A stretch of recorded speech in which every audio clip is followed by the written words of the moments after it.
మీరు ఫ్లిప్కార్ట్ అమెజాన్లో డెబిట్ కార్డుతో పేమెంట్ చేస్తే ట్రాన్సాక్షన్ డిక్లైన్ అని చూపిస్తుందా?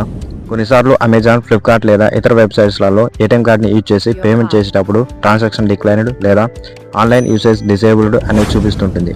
అలాంటి టైంలో ఈ ఒక్క సెట్టింగ్ ఎనేబుల్ చేస్తే మీ డెబిట్ కార్డుతో ఆన్లైన్ పేమెంట్స్ అయితే చేయొచ్చు. ఈ వీడియోలో మనం ఎస్బీఐ డెబిట్ కార్డుని ఉపయోగించి ఆన్లైన్ ఈ కామర్స్ ట్రాన్సాక్షన్ని ఎలా ఎనేబుల్ చేయాలో ఇప్పుడు చూద్దాం. ఈ సెట్టింగ్ని మీరు ఎనేబుల్ చేయాలనుకుంటే ఆన్లైన్ నుండి అయితే చేసుకోవచ్చు.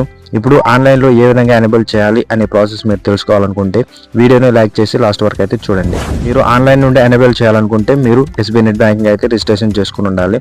ఈ విధంగా మీరు రిజిస్ట్రేషన్ చేసుకున్న తర్వాత ఇలా మీ డివైస్లో క్రోమ్ బ్రౌజర్ ఓపెన్ చేసి ఎస్బీఐ నెట్ బ్యాంకింగ్ అని టైప్ చేయగానే మీకు ఈ విధంగా అయితే సైట్ ఓపెన్ అవుతుంది. ఈ ఫస్ట్ సైట్ మీద అయితే క్లిక్ చేసి ఓపెన్ చేయండి. నెక్స్ట్ వచ్చేసి ఇక్కడ కంటిన్యూ టు లాగిన్ ఉంటుంది, దాని మీద అయితే క్లిక్ చేసేయండి. తర్వాత వచ్చేసి ఇక్కడ యూజర్ నేమ్ అండ్ పాస్వర్డ్ అని ఎంటర్ చేసి లాగిన్ మీద అయితే క్లిక్ చేసేయండి. ఈ విధంగా మీ రిజిస్టర్డ్ మొబైల్ నెంబర్కి ఓటీపీ వస్తుంది. ఆ ఓటీపీని ఇక్కడ ఎంటర్ చేసి సబ్మిట్ మీద అయితే క్లిక్ చేసేయండి. నెక్స్ట్ వచ్చేసి ఈ విధంగా మీకు YONO SBI online new site అయితే ఓపెన్ అవుతుంది అనమాట.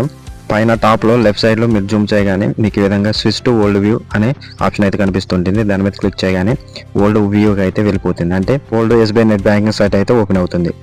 ఓకే, ఈ విధంగా అయితే మీకు ఎస్బీఐ నెట్ బ్యాంకింగ్ అయితే సైట్ అయితే ఓపెన్ అవుతుంది. నెక్స్ట్ వచ్చేసి మీకు పైన 3 లైన్స్ అయితే కనిపిస్తుంటవి. ఆ మెనూ ఆప్షన్ మీద అయితే సెలెక్ట్ చేయగానే మీకు ఈ విధంగా కొన్ని సర్వీసెస్ అయితే ఓపెన్ అవుతూ ఉంటాయి. ఇందులో ఈ సర్వీస్ అనే ఆప్షన్ అయితే సెలెక్ట్ చేసి ఓపెన్ చేసేయండి. నెక్స్ట్ వచ్చేసి డెబిట్ కార్డ్ సర్వీసెస్ ఈ ఆప్షన్ మీద అయితే క్లిక్ చేసేయండి. తర్వాత వచ్చేసి first option ATM card debit card ఈ ఆప్షన్ మీద అయితే క్లిక్ చేసేయండి. ఇందులో వచ్చేసి సెకండ్ ఆప్షన్ మీద క్లిక్ చేసేయండి. ATM card limit channel usage change అని ఈ ఆప్షన్ మీద అయితే క్లిక్ చేసి ఓపెన్ చేసేయండి. నెక్స్ట్ ఇక్కడ మీ అకౌంట్ నెంబర్ కనిపిస్తుంది. అకౌంట్ నెంబర్ మీద సెలెక్ట్ చేయండి. సెలెక్ట్ చేసిన తర్వాత కింద కంటిన్యూ ఆప్షన్ ఉంటుంది, కంటిన్యూ మీద అయితే క్లిక్ చేసేయండి. ఇక్కడ వచ్చేసి మీ యొక్క ఏటీఎం కార్డ్ని సెలెక్ట్ చేసుకోండి. సెలెక్ట్ చేసిన తర్వాత మీ కింద సెలెక్ట్ సర్వీసెస్ అనే ఆప్షన్ ఉంటుంది, దాని మీద క్లిక్ చేయగానే మీకు ఈ విధంగా వస్తుంది. ఇందులో వచ్చేసి చేంజ్ ఛానల్ టైప్ ఈ ఆప్షన్ మీద అయితే సెలెక్ట్ చేసుకోండి. సెలెక్ట్ చేసుకున్న తర్వాత కింద మీకు సబ్మిట్ ఉంటుంది, ఆ సబ్మిట్ మీద అయితే క్లిక్ చేసేయండి. తర్వాత ఇక్కడ సెలెక్ట్ ఛానల్ టైప్ అనే ఆప్షన్ ఉంటుంది, దాని ఆప్షన్ మీద సెలెక్ట్ చేయగానే మీకు ఈ విధంగా ATM channel, POS channel, CNP channel ఉంటుంది.